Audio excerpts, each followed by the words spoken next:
চট্টগ্রাম আদালত থেকে গায়েব হওয়া ১,৯১১ মামলার নথির মধ্যে ৯ বস্তা মামলার নথি উদ্ধার করেছে পুলিশ। এ সময় একজনকে আটক করা হয়েছে।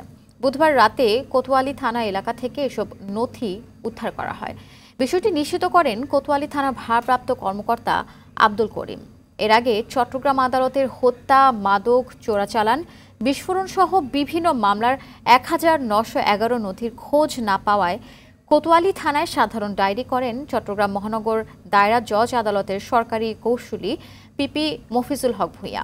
চিঠিতে উল্লেখ করা হয়, চট্টগ্রাম মহানগর পিপি কার্যালয়ে ২৮ থেকে ৩০টি আদালতের কেস ডকেট রক্ষিত ছিল। স্থান স্বল্পতার কারণে ২০২৩ সাল থেকে পিপি কার্যালয়ের বারান্দায় প্লাস্টিকের বস্তায় কেস ডকেট পলিথিনে মোড়ানো অবস্থায় ছিল। আদালতের অবকাশকালীন ছুটির সময় অফিস বন্ধ থাকায় গেল ১৩ থেকে ৩১ ডিসেম্বরের মধ্যে নথিগুলো হারিয়ে যায়। পরে খোঁজাখুঁজি করেও পাওয়া যায়নি নথিগুলো।